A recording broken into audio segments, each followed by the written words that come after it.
শঙ্কর মাছের কারি আমার কমপ্লিট। বাড়িতে এরকম করে খেয়ে দেখবেন শঙ্কর মাছের কারি, আর কমেন্টে আমাকে জানাবেন কেমন হলো। শঙ্কর মাছের কারি আমি নামিয়ে নিচ্ছি।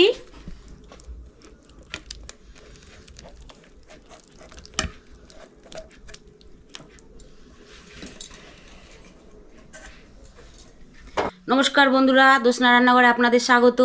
আজ আমি বানাবো শঙ্কর মাছের কারি। শঙ্কর মাছের কারি বানাতে কি কি লাগে চলুন দেখে নিই।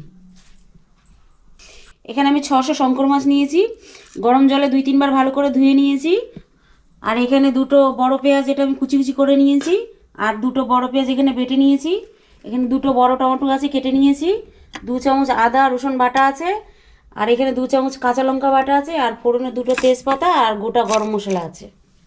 চলুন বন্ধুরা, আমি গ্যাসটা জ্বালিয়ে নিচ্ছি।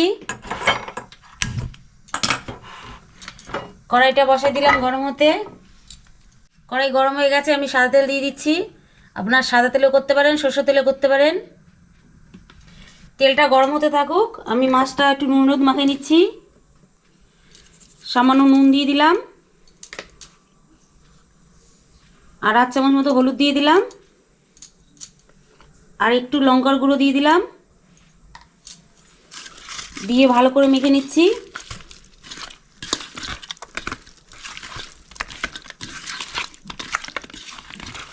নুন হলুদ মাখানো হয়ে গেছে, এদিকে তেল গরম হয়ে গেছে। আমি এখন এক এক করে দিয়ে ভেজে নেব। গ্যাসটা কম করে দিলাম।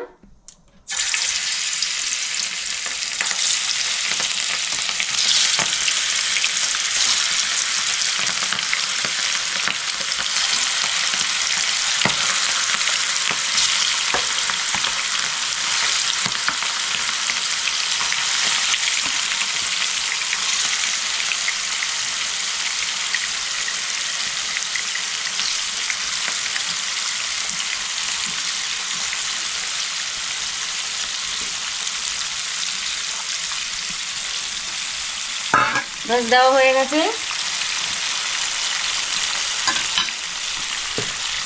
গ্যাসটা জোরে করে দিচ্ছি। গ্যাসটা জোরে করেই ভাজবো, লাল লাল করে ভেজে নেব। শঙ্কর মাছটা ভালো করে রান্না করে পুরো মাংসের মতো খেতে লাগে, খুব সুন্দর। এক পিঠ ভাজা হয়ে গেছে, আমি উল্টে দিচ্ছি।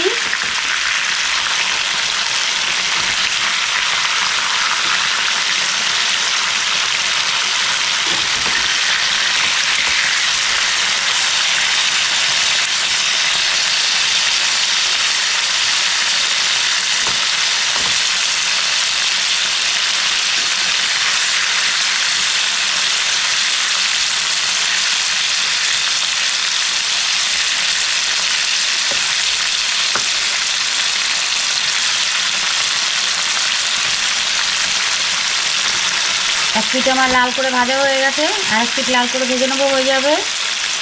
শঙ্কর মাছ আমার ভাজা হয়ে গেছে, আমি তুলে নিচ্ছি।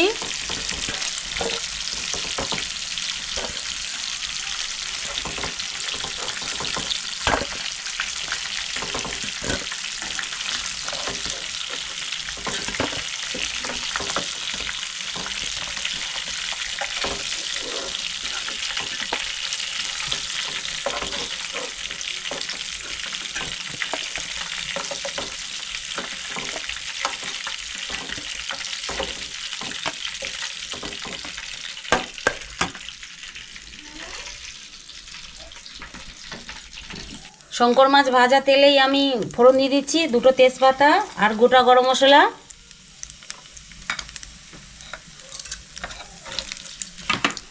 ফোড়নটা একটু নেড়ে চেড়েই আমি এই দুটো পেঁয়াজ কুচি করে রেখেছি, পেঁয়াজ দুটো দিয়ে দিচ্ছি।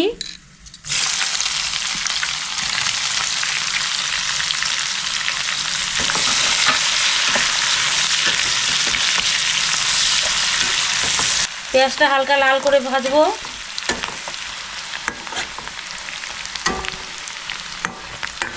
পেঁয়াজটা আমার হালকা লাল করে ভাজা হয়ে গেছে। আমি এখানে এই দেখুন এরকম করে লাল করে ভেজে নিয়েছি। আমি পেঁয়াজ বাটাটা দিয়ে দিচ্ছি। এবারে দুটো পেঁয়াজ বেটে রেখেছিলাম সেটা দিয়ে দিলাম।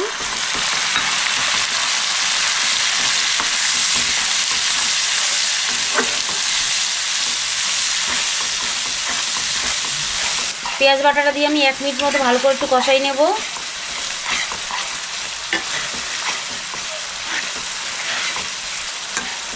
পেঁয়াজ বাটা দিয়ে আমি 1 মিনিট মতো ভালো করে কষাই নিয়েছি। আমি এবারে আদা রসুন বাটাটা দিয়ে দিচ্ছি 2 চামচ। আদা রসুন বাটাটা দিয়ে আমি ভালো করে মিক্স করে নিচ্ছি।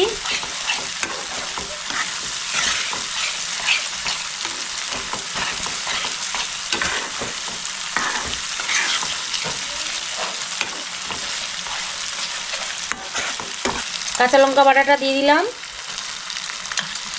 এটাও 2 চামচ, দিয়ে ভালো করে মিক্স করে নিচ্ছি।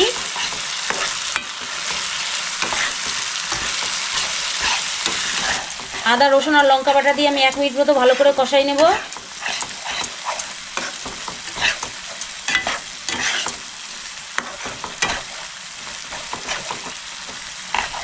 আদা রসুন আর লঙ্কা বাটাটা দিয়ে আমার 1 মিনিট মতো কষানো হয়ে গেছে। আমি টমেটো কুচিটা দিয়ে দিচ্ছি।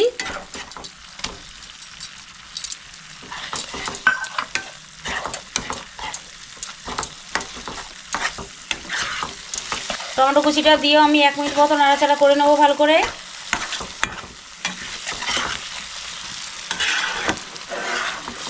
টমেটো কুচি দিয়ে আমার 1 মিনিট মতো ভালো করে কষাই নিয়েছি।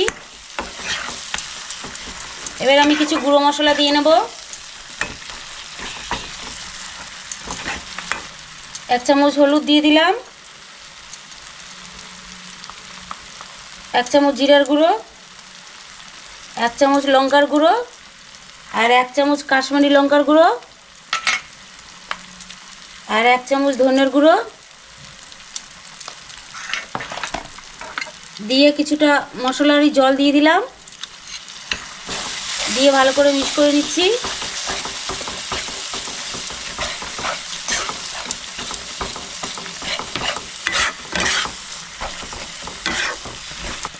স্বাদ মতো নুন দিয়ে দিলাম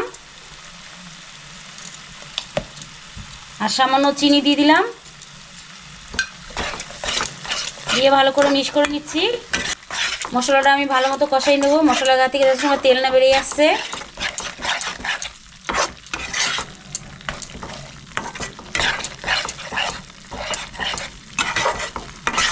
মশলা আমি ভালো করে কষাই নিয়েছি। দেখুন মশলার গা থেকে তেল বেরিয়ে এসছে, মশলা পুরো কষানো হয়ে গেছে।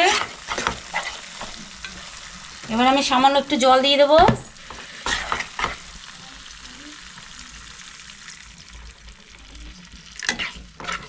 ব্যাস,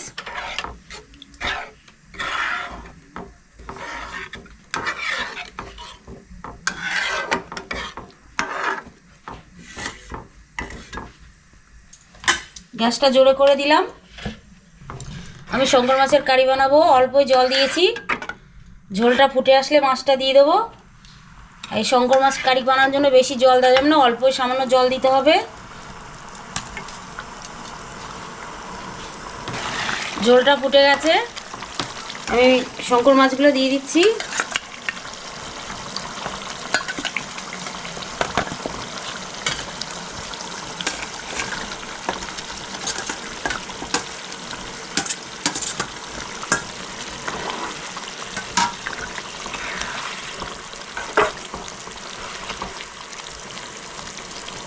মাছটা দেওয়া হয়ে গেছে।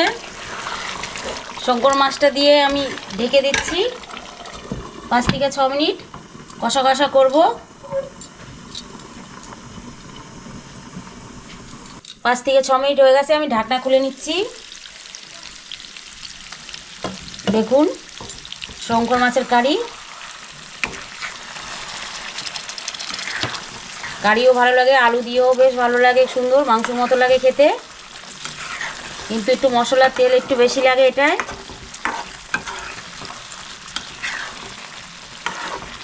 দেখুন খুব সুন্দর হয়েছে।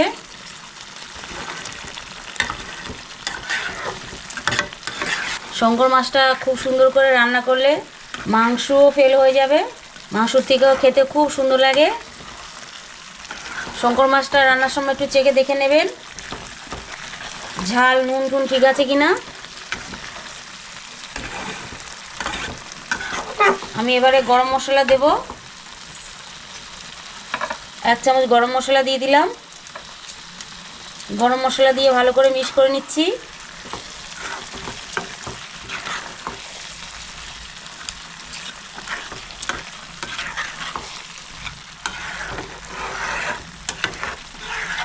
মিক্স করা হয়ে গেছে। এবার 1 চামচ ঘি দিয়ে দেবো।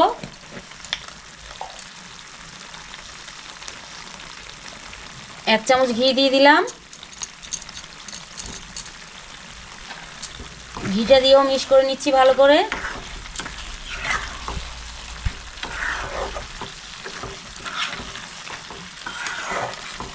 শঙ্কর মাছের কারি আমার কমপ্লিট। বাড়িতে এরকম করে খেয়ে দেখবেন শঙ্কর মাছের কারি, আর কমেন্টে আমাকে জানাবেন কেমন হলো। গ্যাস বন্ধ করে দিলাম।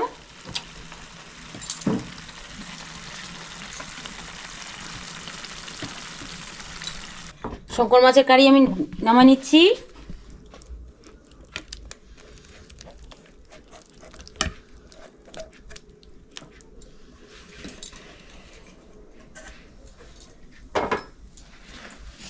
তো বন্ধুরা, এতক্ষণ দেখলেন জ্যোৎস্নার রান্নাঘরে শঙ্কর মাছের কারি। আপনারা এই শঙ্কর মাছের কারি বাড়িতে ট্রাই করবেন। বন্ধুরা, শঙ্কর মাছ যদি ভালোভাবে কষিয়ে রসিয়ে করা যায় তাহলে মাংস ফেল হয়ে যায়। তো বন্ধুরা, এই শঙ্কর মাছের কারি যদি আপনাদের ভালো লেগে থাকে তাহলে অবশ্যই চ্যানেলটার পাশে থাকবেন, লাইক করবেন, শেয়ার করবেন, কমেন্ট করবেন, আর বাড়িতে অবশ্যই ট্রাই করবেন, করে আমাদের জানাতে ভুলবেন না আপনাদের কেমন লাগলো। তো বন্ধুরা, আজকের মতো ভিডিওটা এখানেই শেষ করছি। আবার দেখা হবে জ্যোৎস্নার রান্নাঘরে নতুন কোনো রেসিপি নিয়ে। ততক্ষণের জন্য tata, bye bye, good night, শুভরাত্রি।